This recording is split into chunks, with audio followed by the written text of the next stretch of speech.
नमस्कार दोस्तों, स्वागत करता हूं आप सभी का आपके अपने YouTube चैनल नवीन इंडिया पे। मैं हूं नवीन कुमार और आप हैं हमारे साथ आज के करंट अफेयर्स टॉप 20 महत्वपूर्ण प्रश्नों पे चर्चा करने के लिए। तो आइए प्रारंभ करते हैं आज के सभी महत्वपूर्ण प्रश्न। उससे पहले कुछ मूल मंत्र की बात करते हैं। देखते हैं चंद पंक्तियों में क्या लिखा हुआ है फटाफट। जब भी पढ़ाई करने बैठें ये सोचें कि आखिरी बार पढ़ रहा हूं, कल मेरा एग्जाम है। यकीनन इस सोच के साथ की गई तैयारी एक अलग लेवल की होगी और आप बड़े से बड़े एग्जाम आसानी से पास कर लेंगे। विचार कीजिएगा इन बातों पे। प्रारंभ करते हैं नॉलेजोमीटर के सभी प्रश्नों से। आज का पहला प्रश्न, शरीर में पाचन का अधिकांश भाग किस अंग में संपन्न होता है? चलिए, ये सारे प्रश्न हैं जिनका जवाब आपको फटाफट आपको इनका जवाब देना है। आपको कमेंट बॉक्स में जवाब देना है। शरीर में पाचन का अधिकांश भाग किस अंग में संपन्न होता है? आप उसको उस अंग का नाम बताना है जिस अंग में पाचन के सभी भाग संपन्न होते हैं। पहला प्रश्न। दूसरा, जेजुनम किसका अंग है? जेजुनम, ये जेजुनम जेजुनम लिखा हुआ है, यह जेजुनम किसका अंग है? दूसरा प्रश्न। तीसरा, कृषि को उद्योग का दर्जा देने वाला कृषि को उद्योग का दर्जा देने वाला प्रथम राज्य कौन सा है?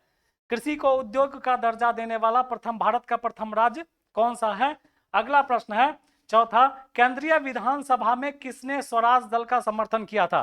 तो केंद्रीय विधानसभा में किसने स्वराज दल का समर्थन किया था? इन सारे प्रश्नों के आंसर जल्दी से फटाफट आप टाइप करके कमेंट बॉक्स में भेजिए अगर आपको आता है।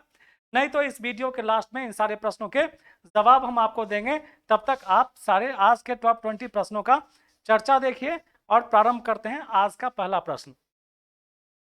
इसरो ने किस देश के साथ सैटेलाइट को PSLV 56 रॉकेट के जरिए 56 रॉकेट के जरिए लॉन्च किया? हमारे भारत का ये स्पेस एजेंसी है इसरो, इंडियन स्पेस एजेंसी है। ठीक है, और किसका ये जो है रॉकेट जो है लॉन्च किया था 7 सैटेलाइट को किया था और वो सातों सैटेलाइट किस देश का था? तो सिंगापुर का। किस देश का था? ठीक है, PSLV C56 के द्वारा लॉन्च किया गया था। देख लीजिए लिखा हुआ PSLV C56 के द्वारा puts 7 satellite in orbit for more missions this year किया था और ये सातों सैटेलाइट थे सिंगापुर के। कहां के थे? भारत की G20 अध्यक्षता के तहत थिंक 20 शिखर सम्मेलन का आयोजन किस शहर में किया गया था क्योंकि हो चुका है। आंसर होगा मैसूर। ठीक है, ये मैसूर तमिलनाडु का एक शहर है। भारत की G20 अध्यक्षता के तहत थिंक 20 शिखर सम्मेलन का आयोजन किस शहर में किया गया था? आंसर होगा मैसूर। T20 समिट 31 जुलाई 2 अगस्त 2023 मैसूर। यहां पर मैसूर लिखा हुआ यानी मैसूर आपको याद रखना है। उस जगह का नाम क्या है? वर्ल्ड सिटीज कल्चर फोरम का हिस्सा बनने वाला पहला भारतीय शहर कौन सा है? तो वर्ल्ड सिटीज कल्चर फोरम ये अपने आप में एक बहुत बड़ी बात है कि उसका हिस्सा बनना किसी भी शहर के लिए, किसी भी देश के शहर के लिए बहुत बड़ी बात है। और उसका हिस्सा बनने वाला हमारे देश का जो एकमात्र शहर है वो है बेंगलुरु। शहर का क्या नाम है? बेंगलुरु, जो कर्नाटक की राजधानी है। कर्नाटक की साउथ इंडियन स्टेट कर्नाटक की राजधानी बेंगलुरु है। ठीक है, वही जो है हमारा एकमात्र शहर है जो वर्ल्ड सिटीज कल्चर फोरम का हिस्सा बना था, जो अपने आप में बहुत बड़ी बात है। किस भारतीय अमेरिकी हैं, यानी वैसा भारतीय व्यक्ति जो अमेरिका में जाके फंस गए हैं, वैसा भारतीय व्यक्ति जो अमेरिका में जाके फंस गए। किस भारतीय अमेरिकी को अमेरिकी वित्त एजेंसी की उप मुख्य कार्यकारी अधिकारी के रूप में नियुक्त किया गया है? तो वित्त एजेंसी फाइनेंस एजेंसी है कहाँ का? अमेरिका। उसका मुख्य कार्यकारी अधिकारी के रूप में नियुक्त किया गया है और इनका नाम है निशा बिस्वाल। क्या नाम है? यही महोदया है निशा बिस्वाल जी। और इन्हें ही अमेरिकी फाइनेंस जो एजेंसी है उनमें एक अधिकारी के रूप में इन्हें कार्यभार मिला है और जिनका नाम है निशा बिस्वाल। क्या नाम है? हाल ही में किसी अफ्रीकी देश में सेना ने तख्ता पलटकर राष्ट्रपति को पद से हटा दिया था? तो अफ्रीका, आपको याद होगा मैंने पिछले एक वीडियो में अफ्रीका का जिक्र किया था जिसमें अफ्रीका को G20 का हिस्सा बनाया गया था। नवनिर्वाचित सदस्य के रूप में उन्हें अफ्रीकन यूनियन को उसमें बहाली की गई थी, यानी उनको हिस्सा बनाया गया था। तो उसी अफ्रीका का एक देश है जिसका नाम नाइजर है। नाइजर ने वहां के राष्ट्रपति को हटा के वहां के सेना ने वहां का राष्ट्रपति का तख्ता पलट करके वहां के राष्ट्रपति को हटा दिया था। तो आंसर होगा नाइजर। भारत के नंबर 1 शतरंज खिलाड़ी कौन बन गए हैं? ठीक है, पहले विश्वनाथन आनंद थे, ठीक है, भारत के नंबर 1 शतरंज खिलाड़ी, लेकिन अब बदल गए हैं। अब जो है भारत के नंबर 1 शतरंज खिलाड़ी जो बन गए हैं उनका नाम है गुकेश डी। क्या नाम है? यही है शतरंज के भारत के नंबर 1 खिलाड़ी, यही है, यही है गुकेश डी। क्या नाम है इनका? गुकेश डी। चलिए अगला प्रश्न लेते हैं। मोबाइल एप्लीकेशन राजमार्ग यात्रा किसके द्वारा लॉन्च किया गया है? तो मोबाइल एप्लीकेशन राजमार्ग यात्रा किसके द्वारा लॉन्च किया गया? आंसर होगा NHAI। ये पंखा चला दो। NHAI के द्वारा लॉन्च किया गया। किसके द्वारा लॉन्च किया गया है? AI के द्वारा लॉन्च किया गया है।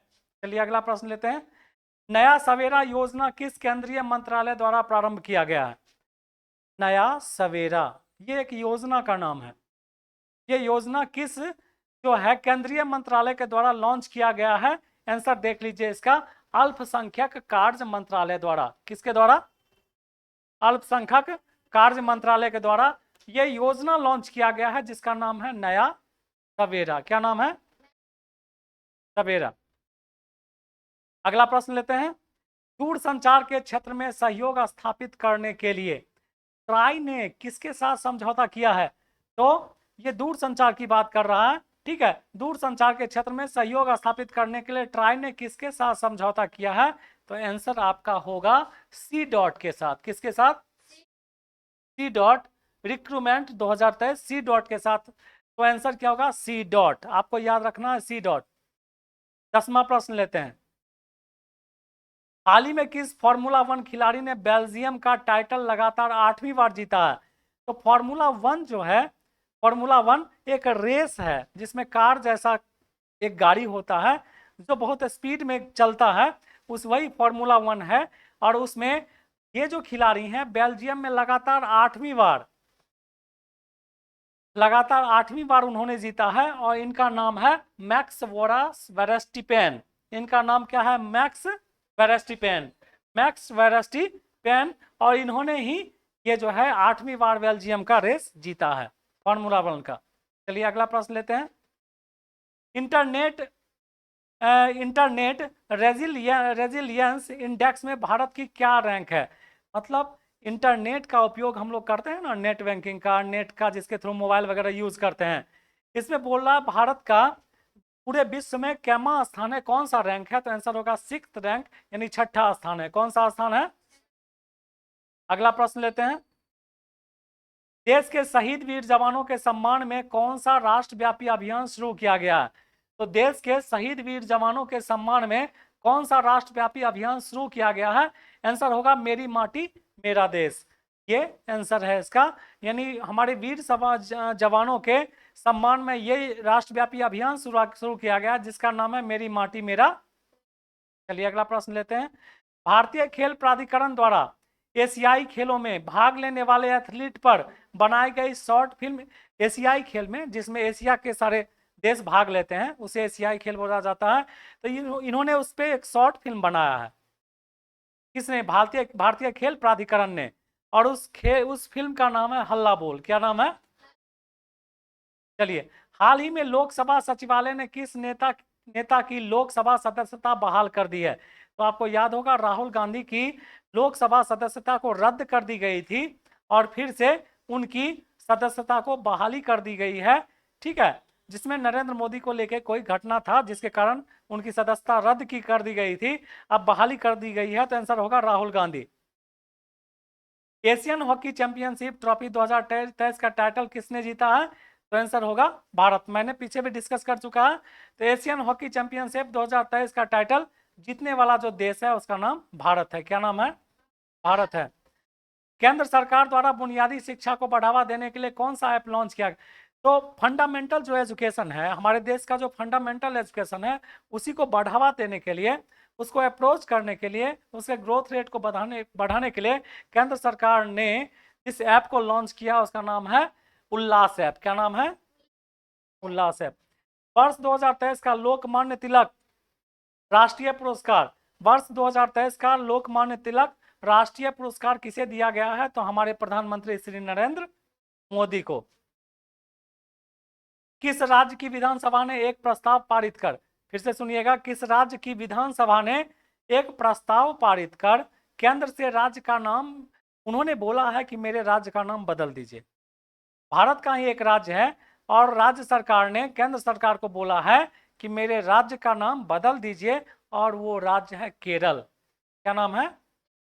केरल ने बोला है, केरल के राज्य सरकार ने बोला है कि मेरे राज्य का नाम बदल दीजिए और मेरे राज्य का नाम होना चाहिए केरलम। क्या होना चाहिए? केरलम। 13वें वार्षिक एंटरप्रेन्योर इंडिया अवार्ड में tech startup of the year का अवार्ड किसे दिया गया है? तो ये जो है इंडिया अवार्ड में स्टार्टअप ऑफ द ईयर का अवार्ड जिन्हें दिया गया उसका नाम है जियो हैप्टिक। क्या नाम है?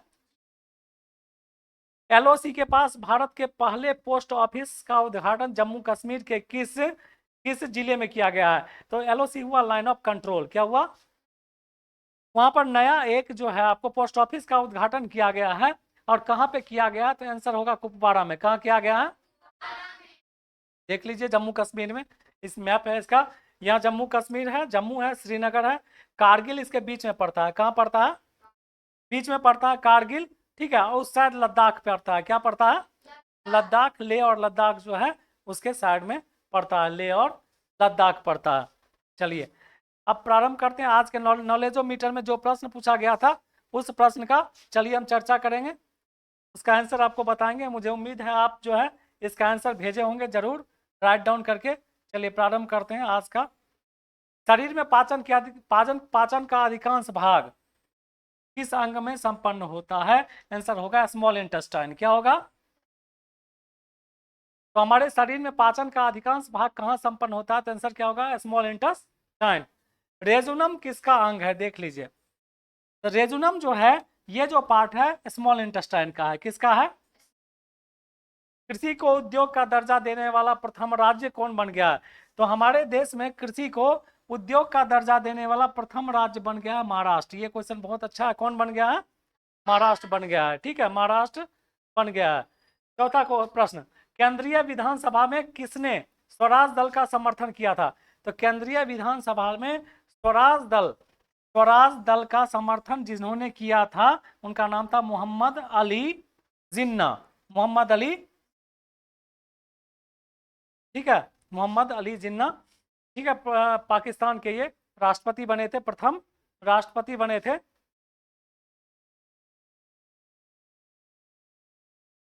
राष्ट्रपति या जो भी प्रधानमंत्री, ठीक है, मोहम्मद अली जिन्ना इनका नाम है। जिन्होंने केंद्रीय विधानसभा में किसने स्वराज दल का समर्थन किया था? तो उनका नाम होगा मोहम्मद अली जिन्ना।